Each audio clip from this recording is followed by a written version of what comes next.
Boo. Ba ba da ba. Beep beep. Do do do do do do bo. Another episode. Get myself in front of the mic to broadcast for an hour or so, talking shite and telling stories of the previous week and the past life. Welcome, dear listeners, to another episode of the Scott Gibson Show, episode 44. As always, I hope you're safe and well. Another week in lockdown, another week in the fucking pandemic, as we sit and record, broadcast, if you will, the United States of America, which is currently on fire, literally and figuratively. They seem destined to destroy themselves, America. But as we record this episode, apparently they've just passed 6 million cases of COVID-19. 6 million. More people in America have tested positive for the virus, confirmed cases, than the entire population of Scotland. Let that sink in for a moment.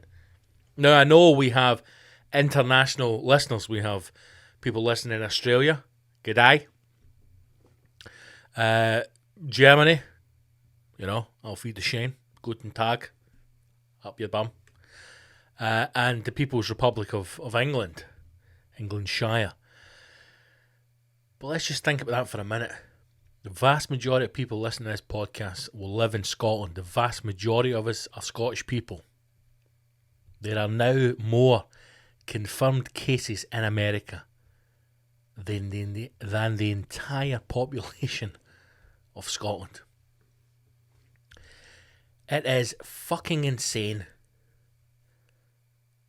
And just before I came on, I had to nip out. I had to go to the chemist, pick up a prescription for the good lady.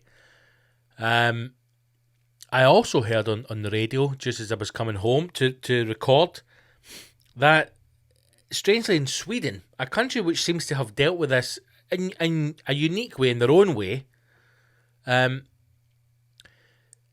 they've had a dramatic increase recently in the sale of face masks, with one of the country's major distributors recognising an increase of 300% on sales of face masks in Sweden. Now, it looks as if the Swedish government are about to do a U-turn on their recommended guidelines. So, is this an action of governments who have possibly been out on the cusp of wanting to do things their own way, or not wanting to have a full lockdown, or commit to certain guidelines, now getting on board and almost regulating with the rest of the world?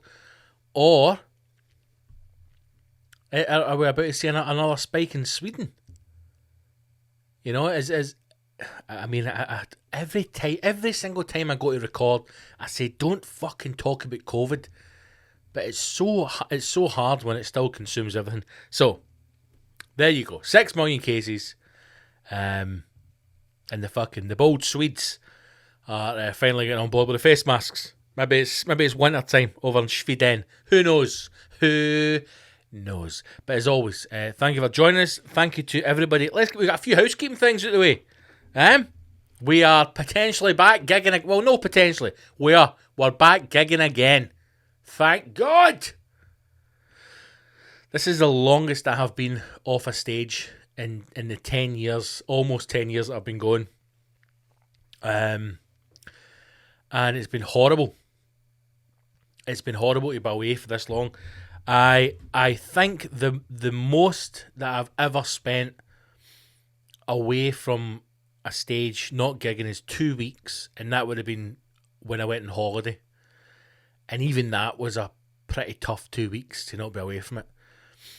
So to have spent 6 months not gigging has been very hard. It's been strange, man. You know, because there's obviously part of you that understands that it's not through your own choice. Like, it's not like you've I've not been gigging because I didn't want to gig. It's because I physically can't, you know. And yes, there's been some outdoor gigs and different things, but you know, I was going to say I'm pleased with myself, but that's not maybe the right way to put it. I just fucking say what you're thinking, Scott. For the love of God, I made a decision with myself at the very start when these outdoor gigs were starting to happen that I wasn't going to do them. Because, like I've said before, it's everything that I love about live performance and live comedy. It's completely detached from it. So I wasn't interested in doing them or try to kind of pursue them. I was actually even watching, so I was listening to a podcast, so I was watching on YouTube, and a couple of American guys were talking about these drive-in gigs that are doing and how difficult he found it because he was a storyteller like me, and the disconnect for the audience was really difficult, and it almost felt as if it was a performance piece, like he was reading a script rather than an actual stand-up routine. And they were talking about a couple of people who were on the bill who had kind of somehow wangled their way in there. And as someone was on stage doing the routine, cars just started to leave. People... because people obviously maybe in a club environment or a theatre might have heckled or might have got up and just walked out. They couldn't, so they just had to drive off. So you are on stage literally watching people just drive out of the gig. I mean, that itself must have been fucking horrendous. But yeah, so 20th of September, Sunday afternoon, Sunday sesh. We're back for our very first gig, and the amazing people at the Classic Grand in Glasgow have allowed me to come in and perform there. So I'm over the moon. I'm delighted. I cannot explain just how excited I am, nervous I am, worried I am about getting back performing. I think because I've got a date now and it's set in stone. And here's another thing, right? We had sold out the first batch of tickets. Now I actually spoke to them today. I spoke to the venue today, just to go over just to really understand what the whole guidelines around social distancing are, so that I'm aware of it, so that I can inform people who have bought tickets, and just so that we can just so that we're on the same page. Because the last thing I'd want to do is turn up to do the gig, and a lot of things are thrown at me, and it turns out no being what I wanted it to be. So we're confirming that today, and thankfully, as they have gone away over the weekend and looked at their plans, their agreed seating plans and their agreed kind of plan of action for social distancing, we can actually get some more people in. So another 20 tickets were released on Monday afternoon, and the last time I checked, there were 2 tickets left. So I am hopeful that by the time you're listening to this, those are gone. If not, go to the website and snap up those last 2 tickets. But yeah, so 20th of September, we'll be back doing a live gig with a live audience that I can see and I can hear, and they can see me, and we're in the same room, and it's real, and it's as close to old normality or old comedy as we can get. So it's going to be brilliant, man. And listen, to everybody who bought tickets, generally, I cannot thank you enough. I honestly cannot thank you enough. My biggest fear and my worry was that nobody was going to buy tickets. Now, I know some people might say that's stupid, but I'm just being honest. That was the fear. It's such a time away. It does feel as if the world that I knew, no longer exists. Almost, if that's the easiest way to explain it. So thank you to everybody who bought tickets, and we're going to have a fucking great night on the 20th of September, or a great afternoon even. It's going to be a belter. But what I will say is this. I have got another thing confirmed that I confirmed over the weekend, and I'm going to be doing another gig, possibly 2, maybe even 3 gigs with a friend of mine, and I can't say any more than that just now because we are finalising dates, and we're going to get a date for it to go on sale, but that will be getting announced very soon. So if you want to know about that or hear about upcoming gigs, because hopefully hopefully this has turned the corner and gigs can start to get back again. Then go to the website, scottgibsoncomedy.co.uk, and subscribe to the mailing list. And just check out the website, check out the tour dates on there as well. And you'll get to see those gigs that are coming up. So I'm looking forward to that as well. And I will be announcing that pretty soon once we get everything finalised. But yeah, huge thank you to everybody who bought tickets. It's odd how I've been talking to a friend of mine the last couple of days, and kind of that idea of like fear and worry and you know, being stressed and how it's just all inside your head, and for me, being genuinely nervous again about going back to something that was second nature to me, and how having that time away, that forced time away, has it's reaffirmed the nerves as a negative thing rather than a positive thing, if that makes any sense. The only way I can describe it, for example, before I do a gig, every time before I do a gig, literally before I walk on stage, the nerves are overwhelming. And that has never left me from day one. It has got less and it has reduced, and I've managed that. But the nerves have never left. When I first started, I would take the day off work. I wouldn't be able to sleep the night before a gig because I would be thinking about it so much. And I know now, after almost 10 years, that comes from, I suppose it comes from respecting the audience, respecting the venue, respecting the craft, respecting the art. I don't want to fail in front of the people who have booked me. I don't want to give a bad experience to the audience. I want everyone to enjoy themselves, especially when you get to the point where people are paying for tickets. There's money involved, and you want them to have a good experience. So all of that would be nerves that build up, and like I said, I've got to the point now where those nerves really don't kick in until we're about to walk on stage, and it's just a feeling of doom, I suppose, impending doom, dread, fear, but that all manifests as this kind of nervous feeling that I have. And again, it's very hard to explain, but literally, as I walk onto stage, by the time I get to the mic and take the mic out the stand, or say, good evening or hello, say the first words, all of those nerves just completely disappear as if they were never there. And I think that's just a way of my body and my mind preparing me for what's ahead. And because I've done it so many times now that I know I can do it. I know I'm funny. Listen, I have always had trouble. I don't know if it's a West of Scotland thing. I don't know if it's a Glaswegian thing. I don't know if it's a Scottish person in comedy thing. But I have always had trouble admitting that I am very fucking good at this. And I'm getting better at doing that. So I can tell you now, with confidence, I am fucking brilliant. But you understand what I mean? It's the kind of... So those nerves, because I become used to them, and it was part of the process, if you like, I knew that those were a positive thing.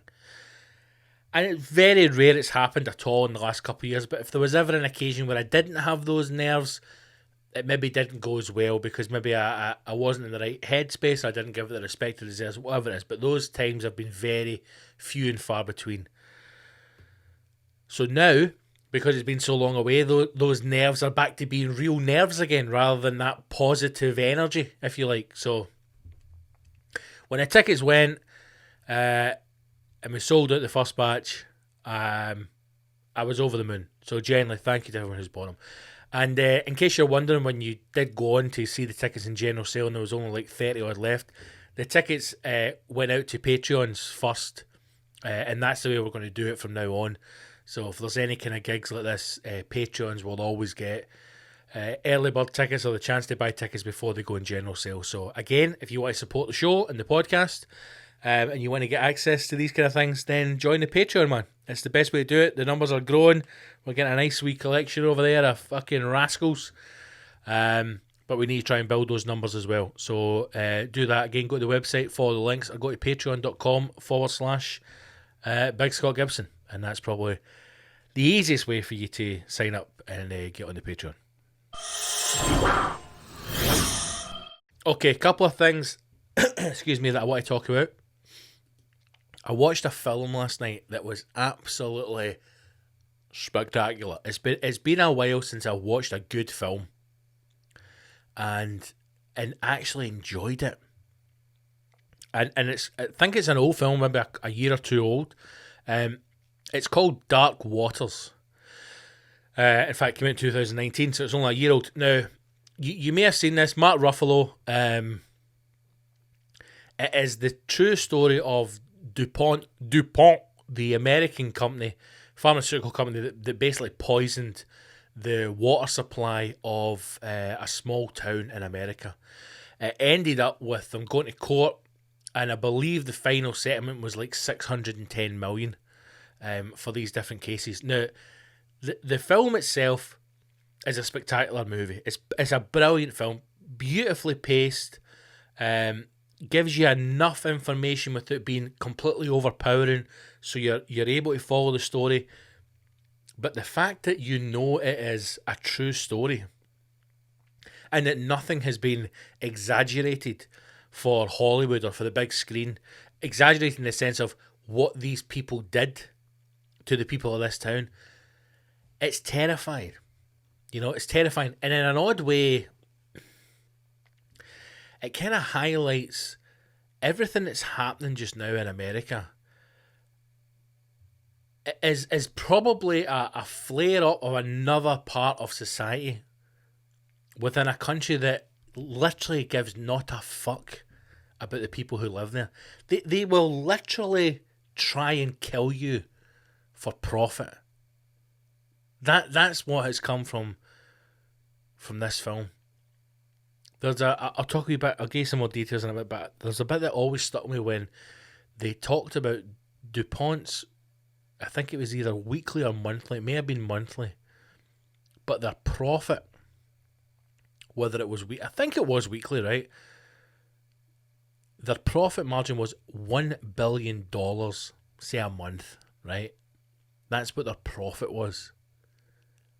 And there's a scene in it where he confronts the CEO of this pharmaceutical company, and then it suddenly becomes aware that the business had grown to a point where they were making such money and such wealth that they could not change the course of action regardless of what they were aware they were doing, because that amount of wealth and that amount of money is worth far more than 70,000, 100,000 people.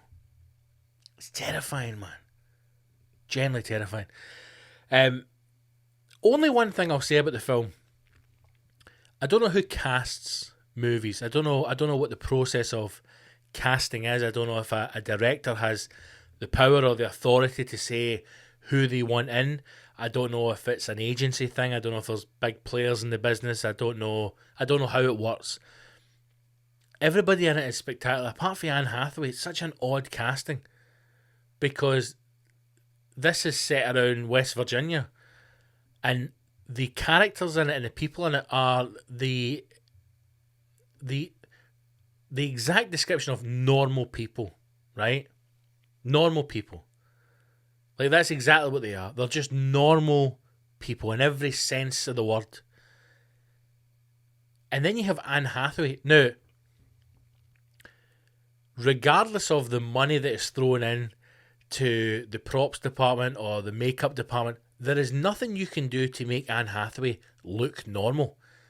Even in the scenes where, you know, she's just dressed like a kind of like a dishevelled mum, you know, like cardigans on, long skirts, the hair's all kind of a mess, she's just shattered, looking after 3 young boys.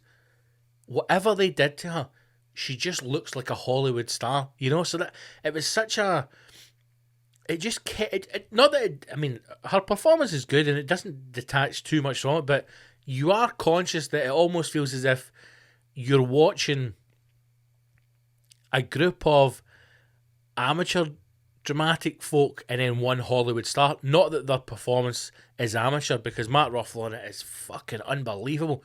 I just mean, it's almost impossible to make Anne Hathaway look normal, and because of that, she just stands out so much. She just looks out of place. It looks as if she's been like kidnapped by this normal man in this wee normal family. She just looks out of place, and that's the only thing I would have said. The casting in that was a bit strange, but the film itself, I'm getting this from Wikipedia. I'm just going to read it. So, Dark Waters, 2019 American biographical psychological legal thriller. Wow.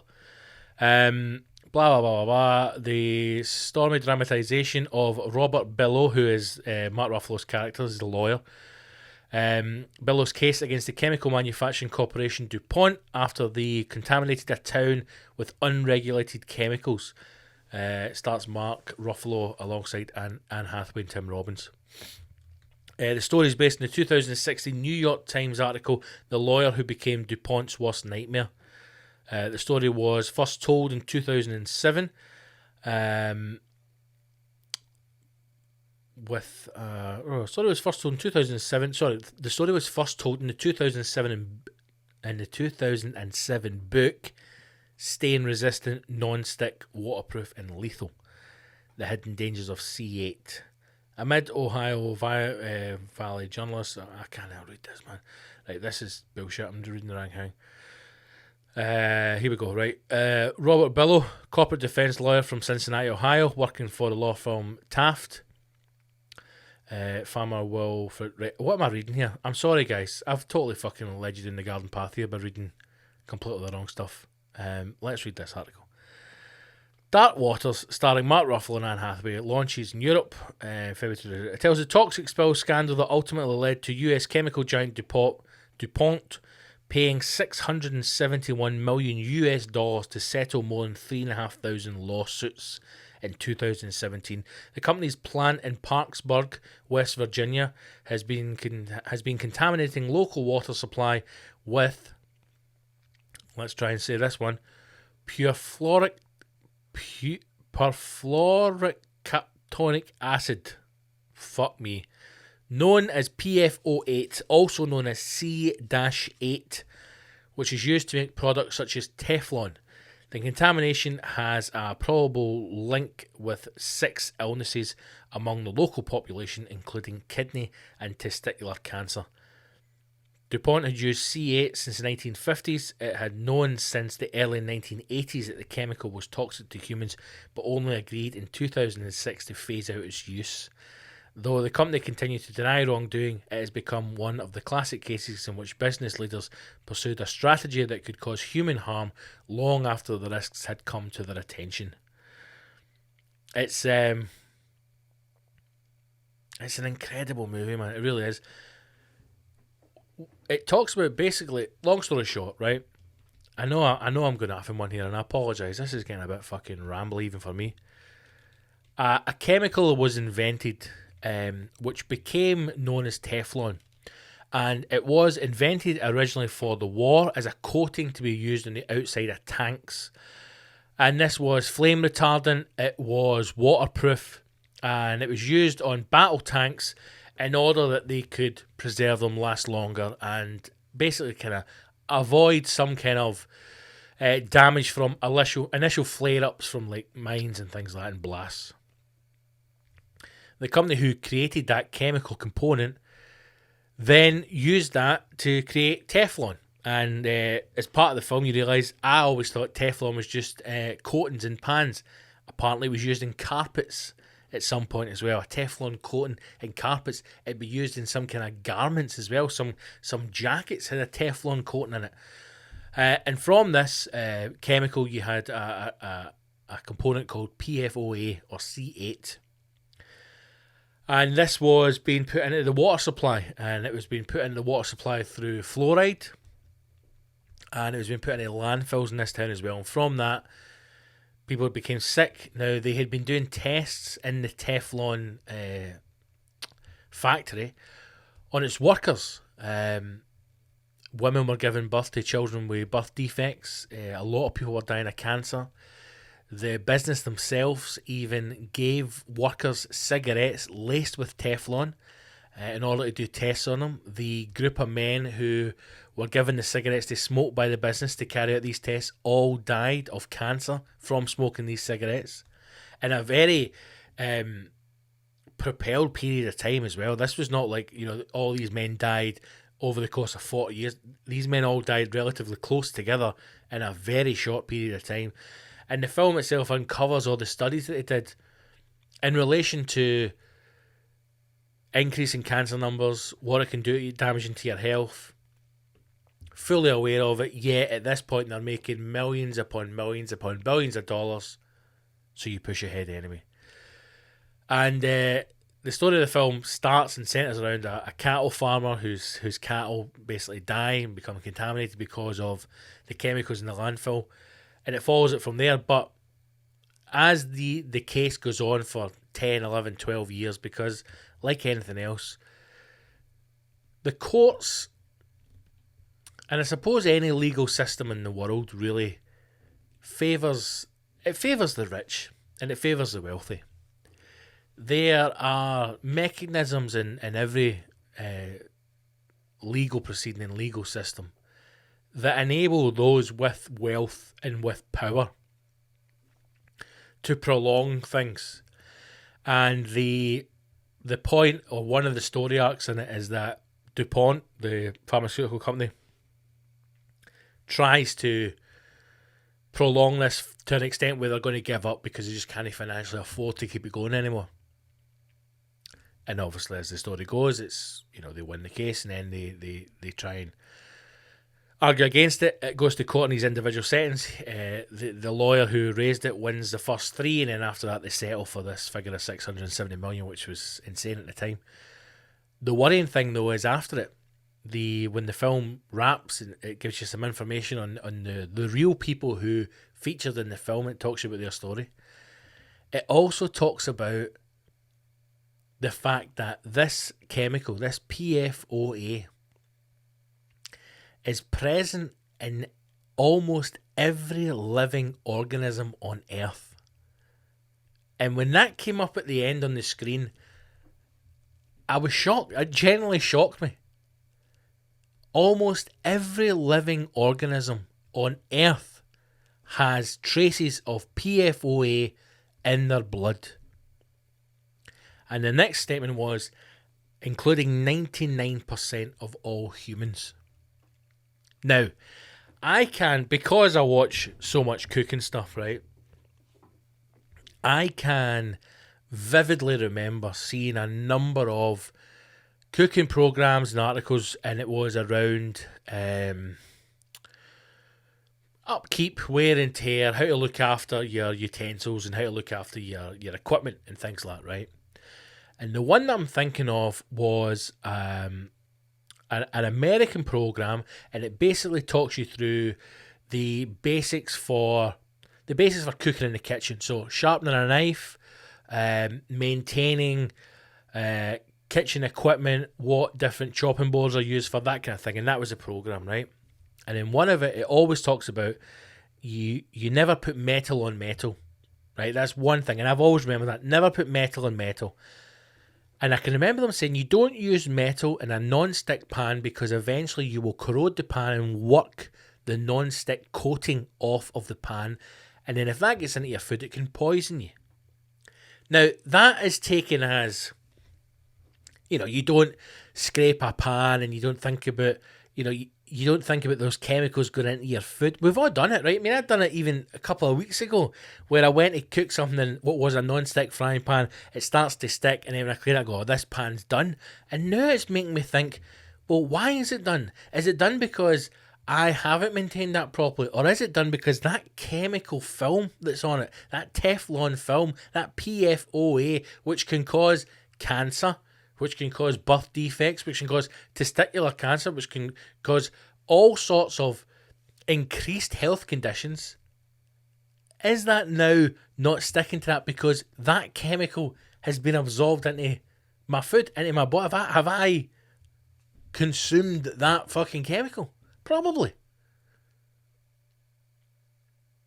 It's one of those films that when you watch it, it will change how you start to think about things. It's one of those films that kind of opens your mind to something that exists every day around us that I would say none of us have even considered. None of us. How many of us have ever actually sat and thought, there is a chemical in our cooking utensils and Teflon. A name that every single one of us knows. Every single one of us knows the word Teflon. We all know it.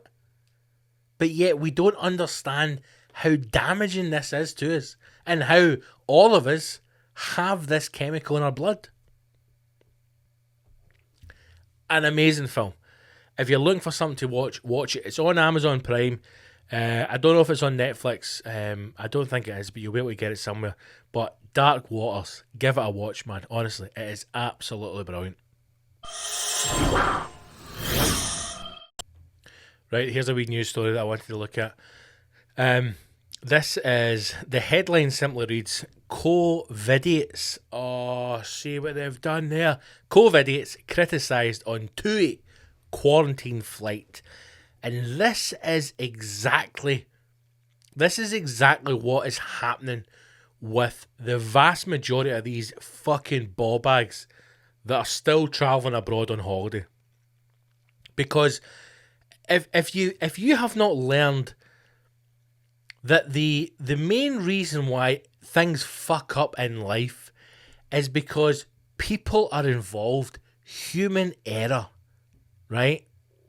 It's very rare that anything major happens other than a natural disaster, tsunami. But hey, listen, even all that kind of stuff could probably be traced back to the fact that we are over-consuming natural resources, polluting, increased population that's beyond anyone's control. So at the end of the day, humans, we are the fucking virus.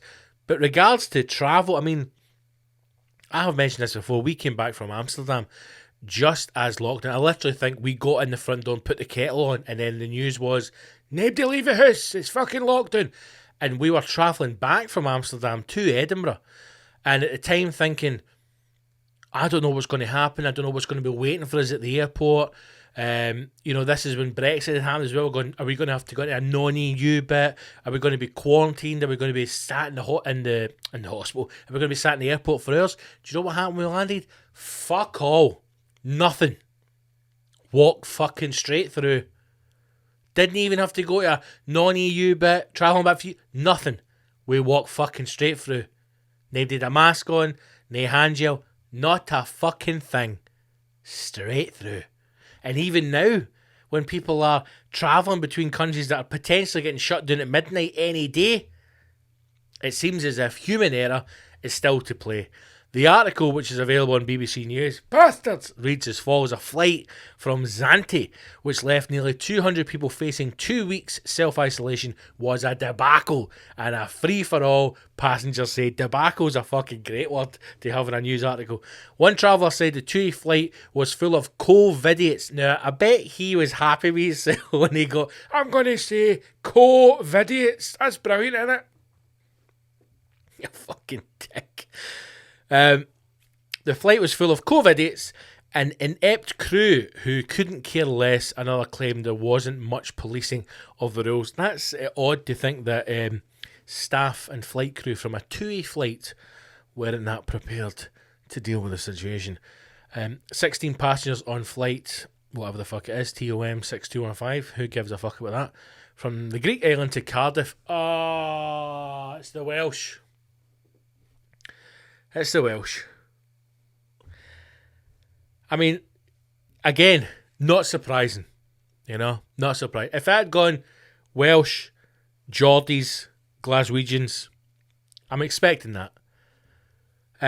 TUI said safety was a priority and it was concerned with the claims. Our crew are trained to the highest standards.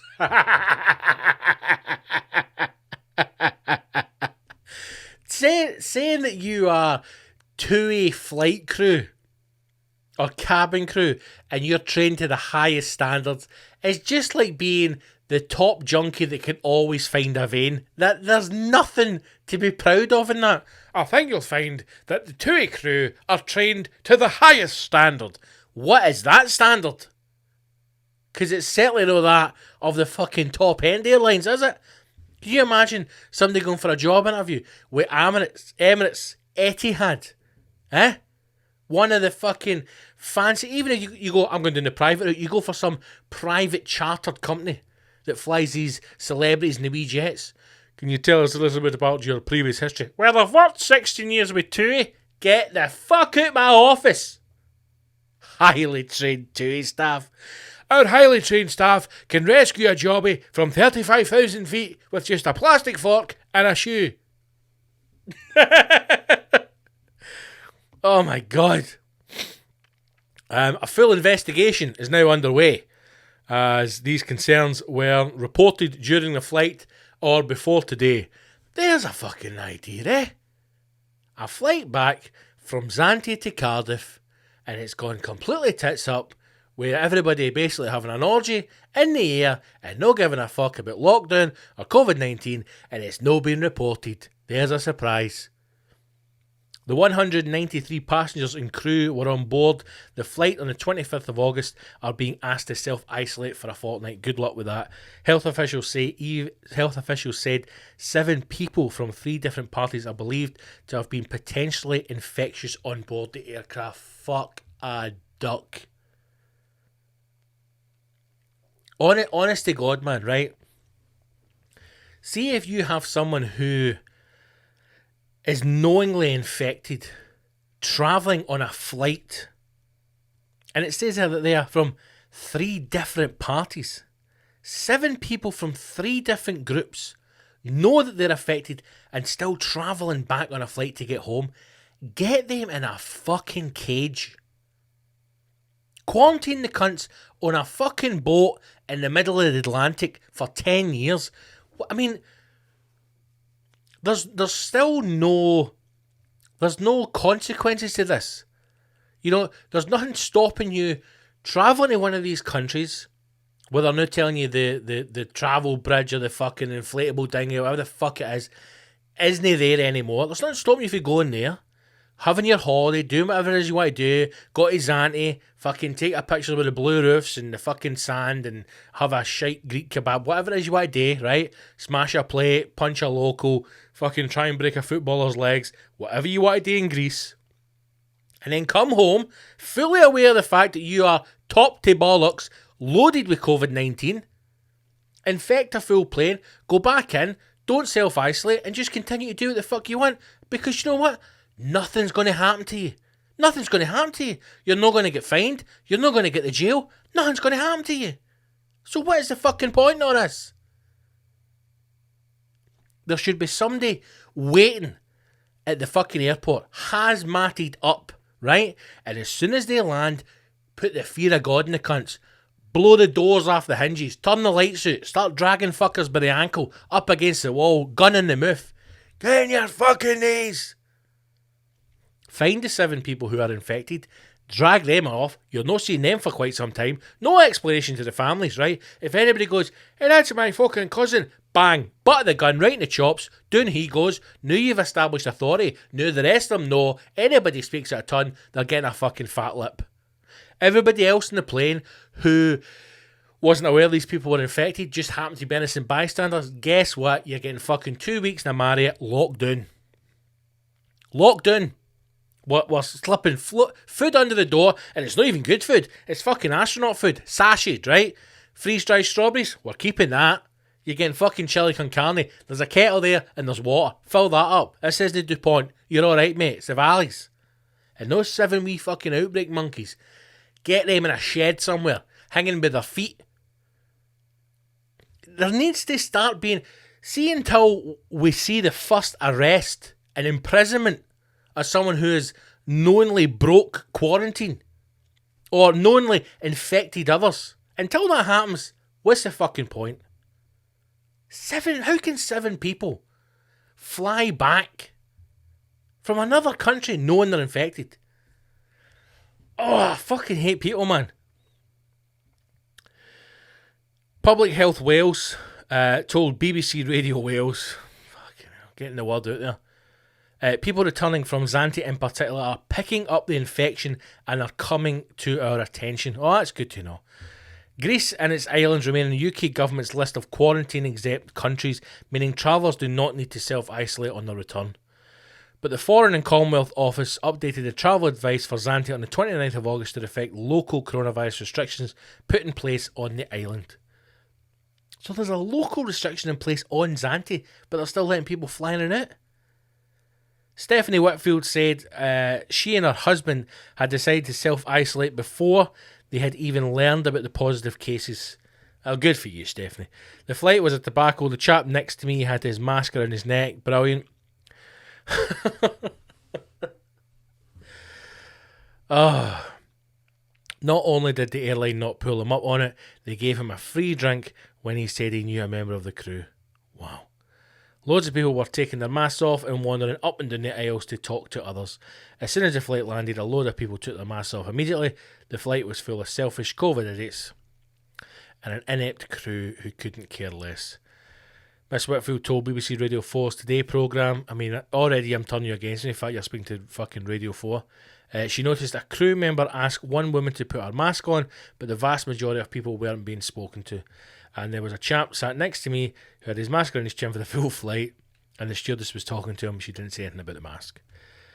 The couple have now set off for a test as they are experiencing mild symptoms, she added. I don't believe that. She's pulling that in. I mean, what hope have you got? What hope have you got as well when, you know, there's this attitude that people don't want to put themselves in harm's way, or it's not my fucking job to do that. I mean, it's no long ago when the fucking government is saying wear a mask in supermarkets, and then you have the head of supermarkets coming out and said, look, we're not going to enforce it on people. And do you know why they're not going to enforce it? Because they want your fucking money. Wake the fuck up, everybody. Wake the fuck up, man. Everything's about money. They don't care if you live or die. Tesco doesn't care if you live or die. They want your fucking money. You know? Do you think they're going to say to you, hey, you can't come in, you've not got a mask on. I want your fucking money. So get yourself in, you cheeky wee rascal. Same with Tui. Nobody fucking cares. I just can't believe that people have been allowed to get on a flight knowing that they are positive for the virus when this is still happening. It begs belief. It begs fucking belief. I swear to God, man. Well, there you go, Tui. For all your COVID needs. Let's do a wee listener's question, shall we? I've got some questions from Patreon. Oddly, last week's Patreon episode, for those of you who are on the Patreon, it was entitled The Lost Episode. I basically recorded the full episode with the mic on mute. Classic Gibbo. Did an hour and 15 and went to edit it, and it was like a fucking silent movie. You know, nothing, no audio. And so what happened in the end was I've got a recording of a show that I did at the Tron Theatre in Glasgow. It was my solo show, Like Father, Like Son, which was my second solo show. Never been released. Was keeping that to later on, which I will still be releasing later on in the year so that you can buy it and listen to it. But if you were on the Patreon, then you got that as a little extra treat on Friday because I fucking ballsed up the recording. So I hope you enjoyed it. And I had a load of questions from Patreons, Patreonis, that I went through. So I'm going to look over them again and we'll go through them again this coming Friday on the Patreon episode. But I put a wee post up today. I've got a question here from Malky McKechnie. Big Malky boy! Malky asked, if you had the chance to cook a meal for someone, who would it be and why? Who would it be and why? And that goes to contestant number 2. The reason why I wanted to answer this is because it got me thinking about something right now. A few years ago, there was a show on television that I think ran for 4 episodes. I think that's all it was. It might even have been less. And why it was never picked up, I have no idea. And I imagine it would have been because someone at the BBC or ITV, whoever it was, thought, this isn't cool enough. Or, you know, the people who are on it are not talking about fucking TikTok or Snapchat or something that they can do a meme off of. And the show was Ronnie Corbett was cooking dinner for some friends. He would have a guest on, a different guest each time. What is the guy's name? Welsh guy, Gavin and Stacey, stand-up comedian, actor. Oh, fuck, what is his name? Gavin and Stacey cast. What is his name? Roy? No. Rob Brydon. Rob Brydon was on the one that I watched. Now, long story short, Ronnie Corbett, little Ronnie, cooking dinner for, a pal. Talking shite about fucking show business. And he's fucking cooking away on a Yellow Pages, with the gas up, going like, bloody hell. Wonderful television. And it got me thinking about the time when I was performing at Fringe by the Sea, and I got the chance to sit and basically talk to Ronnie Corbett's widow, Ronnie Corbett's wife, and it was unbelievable, man. It's one of those things that I'll never ever forget, ever forget as long as I live. On the bill that night was Barry Cryer, right? Now, let me tell you this. The fucking banter that man's got is top drawer. Drinks like a fish, smokes like a chimney, right? He is, how old is he? 85 years of age this year, still going strong. And when we arrived to when we left at the end of the gig, now they're headlining, right? He never had a bottle of beer out his hand. I mean, just knocking it back. And no drunk. Never drunk. No slurring. Complete control of himself. We are at a pier, if you like. A kind of, I don't know what you call it. A quay. Is that what it is? Fuck knows. Effectively, we're at the edge of the water. Big wall, and then all the boats in, right? So you're kind of, you can feel the wind and the waves going over the top of you, but we are inside this bit, we're nice and dry. In a marquee, lovely gig, turned up, thought I was going to die in my arse, went out, a lot of Tories, very middle and upper class, and when the rest of the bill was Radio 4, right? And then you've got me, fucking Beat 106, and so I thought it was going to be a tough one, but I was hosting, and I worked it to my advantage. And then Barry Cryer's headlining. They loved it. Wonderful gig. Came back into the green room area, and it was lovely, man. It was a lovely gig, beautifully set up. We had caravans as like green rooms, dressing rooms, and then there was a kind of communal seating area, and we were all outside because it was a nice night. And it was me, Barry Cryer, another gentleman who went off because he had someone else with him who was going to speak to them. And I'm just sitting talking to Barry Cryer. And I say talking, right? I sometimes wish that I had been doing comedy in the 70s and 80s. Even the early 90s. Not for any particular reason regarding content. Like, not for like, oh, back in the day you could say anything you want. Not for those reasons. I think just because everything that I hate about the business, everything that I hate about comedy is quite a recent thing. The pursuit of fame, the kind of young people being forced through, the real lack of talent that can somehow still make its way to the top. It's quite a relatively new thing. And so I generally love being in the company of people who have history, people who have stories to tell. And so I sat with Barry for about 20 minutes, and he's just talking about Fringe, and he's talking about, memories that he had and how long he'd been coming up for.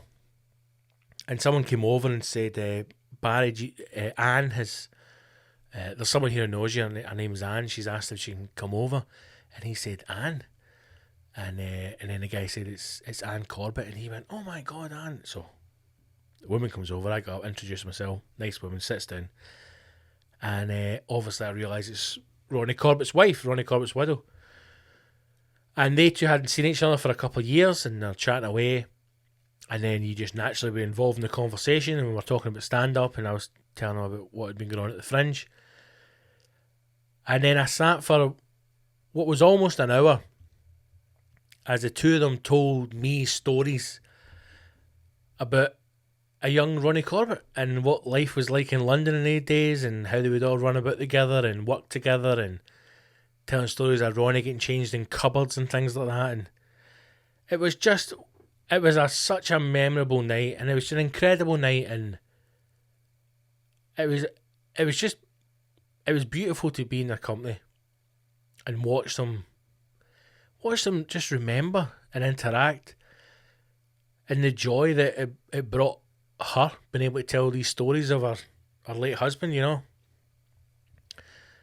But wonderful, vivid stories, just being able to picture what it must have been like in those London nightclubs. You know, right to feel as though you were at the start of something, at the edge of something new. Must have been incredible. And that question got me thinking about that, because it got me thinking about the Ronnie Corbett show. And I have always said I would love to have done something like that, or maybe do something like that in the future if the opportunity ever come up.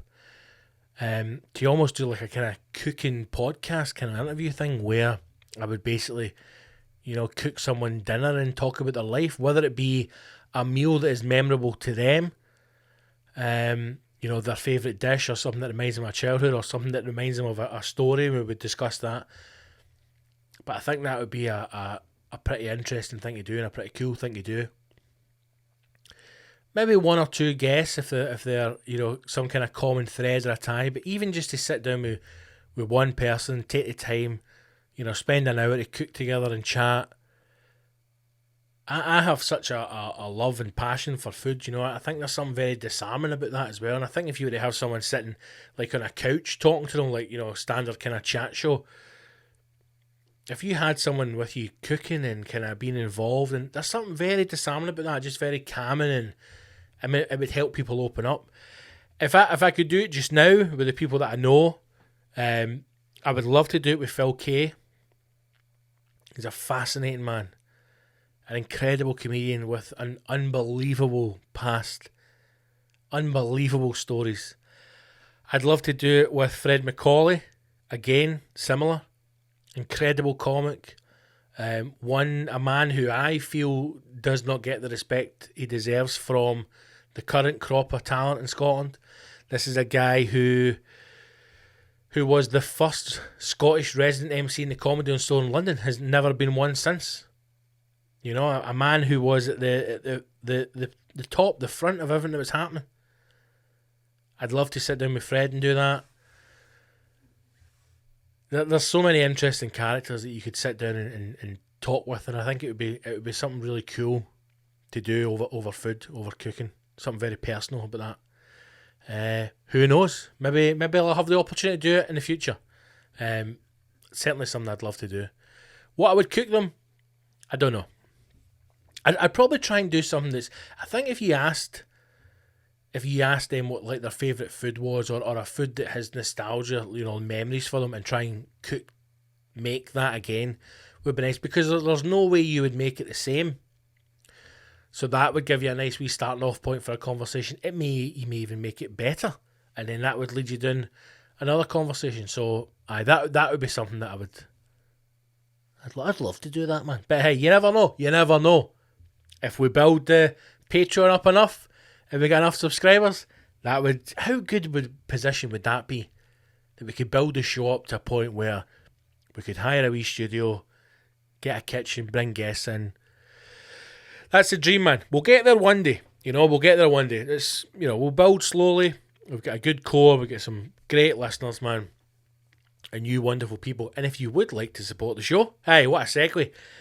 And do things like that, because I do have plans for it, man. I'd love to be in a position where we are in a permanent space, you know, and we can afford to bring some people on to work full time in the show, to up the production levels and the editing, and start to look at different content. I know I want to push the kind of interviews a bit more, and something like that would be fantastic. So, you know, if you want to see that happen, the best way to do it is to support the show and to become a patron. Patreon.com/Big Scott Gibson. Gets you 2 episodes a week, every Wednesday, every Friday, and access to a whole load of extra goodies, including the comedy albums and some more stuff once we are back to normal with regards to gigs and tours. But to those of you who already support the show, thank you so much. And like I said, yeah, do consider becoming a Patreon. Okay, one last thing I want to talk about, and I've saved it to the end just because it's a bit somber. The passing of the actor Chadwick Boseman was, I think, something that shocked us all. It certainly shocked me. I was in tears reading some of the things about him, and I'm not going to go again, but someone obviously who you are aware of through their work, did not know the man, didn't know much about his story, much about his history. But now that it has become clear of his condition and the personal battle that he was going through for the last few years of his life, it has only solidified the fact that he truly was a great man, an incredible man who did so much in what was a short life. 43 years of age, no life at all. Colon cancer, horrible, horrible cancer. Interesting, I suppose, in the sense that in a world where we are obsessed by celebrity and almost feel as though when someone is famous, and I guess it's because of social media, there are a vast majority of people feel as though they have the right to access everything about you. They have the right to know everything that's going on in your personal life. And that probably is highlighted by the fact that people are, for example, influencers now. People have built careers on social media with having absolutely no talent whatsoever other than being attractive. I mean, you only look at the fucking Kardashians, for God's sake. Now, yes, there were people who will argue they are amazing business women and they built their career from nothing. Now, I'm not saying you shouldn't do that. I'm not saying you can't do that. I'm not saying people who come through these, reality social media channels don't go on to do good things. I'm sure they do. I'm just saying, I am one of these people who prefers my celebrities or my famous people to actually be talented in some way or have something that makes them unique. Whether that be an incredible singing voice, an amazing acting talent, a wonderful comic, a beautiful mind that they can write things or describe things or see the world in a different way. I would rather someone had that than have the ability to get a big fake arse. That's all I'm saying. And so, in a world where we feel as though we have access to everything and gossip is rife and part of our culture, part of your daily consumption is lies and rumours, that for a man who was as famous as Chadwick Boseman was, to be dealing with and battling such an aggressive cancer in secret has shocked us. It's also highlighted a hope for a lot of people that there isn't a need for them to be completely in the public eye every single minute of the day. We maybe have to get back to a time in a world where people are comfortable enough for their art or their work to speak for itself and not feel as though they have to do the constant, be seen here, be seen there, update this, update that, push. Just allow you, here is my work, and then step back. I had seen a few stories as well about the, obviously his physical deterioration and that people were making comments on him and people had been saying pretty horrible things about the condition in which he'd got himself in, completely unaware that the man was battling cancer. I cannot imagine what that must be like to be living the life you always wanted to live and to know that it's going to be taken from you. to be working as hard as he did, making some iconic films. Black Panther's an amazing film. To know that you will not be around long enough to live into an old age, or long enough to really see the impact that his work had. One thing that had come up was something that I didn't know of. There is a thing in America called AFI, American Film Institute. They have this gala dinner every year where they, I think, like, bring someone into the Hall of Fame, if you like. And Denzel Washington was one of the recipients of this.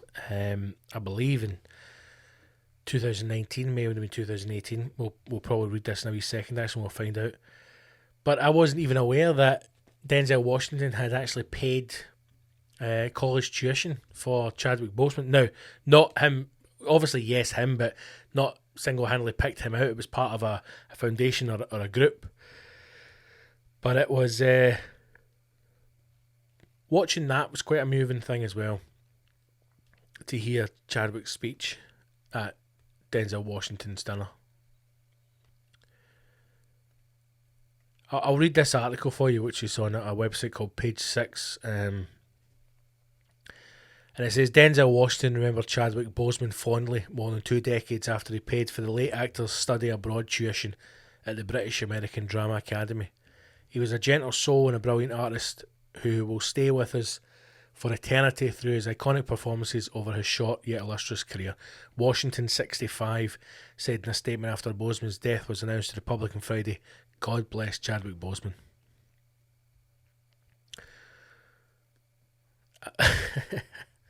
I can feel myself going here already. Boseman passed away at the age of 43 to stage. Oh.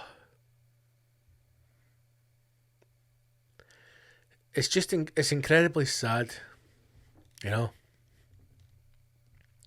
I will finish this article, but it's there's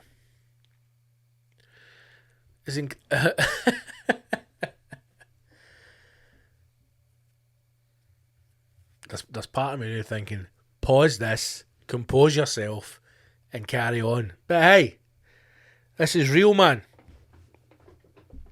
You know, you can't be. You can't be. I don't know why this has impacted me so much.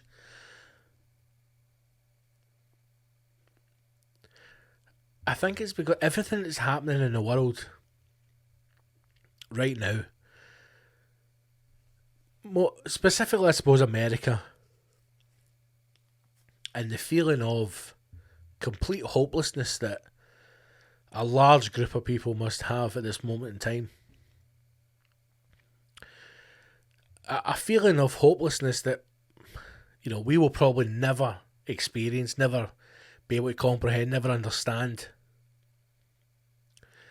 And you have an iconic symbol of a group of people and an iconic man in Chadwick Boseman who played an iconic role.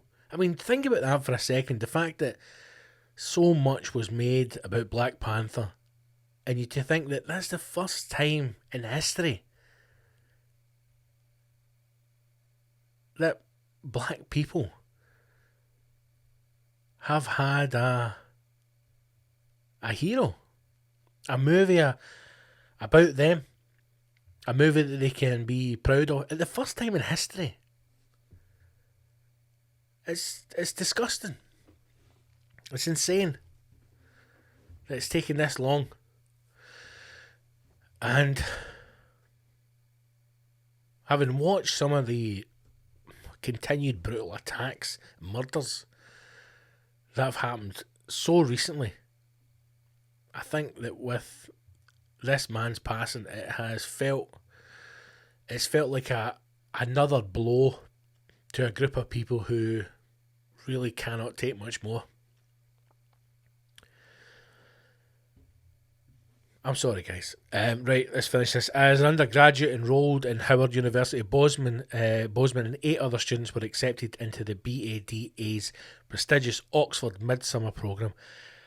Actress Cecilia Rashard, who was a teacher at Howard at the time, reached out to Washington for assistance in covering the tuition fees. Boseman publicly thanked Washington for his generosity in June 2019 at the American Film Institute Awards, where Washington received the 47th AFI Lifetime Achievement Award. Many of you already know the story that Mr. Washington, when asked by Cecilia Rashard to join her in assisting 9 theatre students from Howard University who had been accepted to a summer acting programme at the British Academy of Dramatic Acting at Oxford, he gracefully and privately agreed to contribute. Boseman said, "As fate would have it, I was one of the students that he paid for." Imagine receiving a letter that your tuition for that summer was paid for and that your benefactor was none other than the dopest actor on the planet. He continued, "I have no doubt there are similar stories at boys and girls clubs and theatres and churches across the country where I know you have also inspired and motivated them."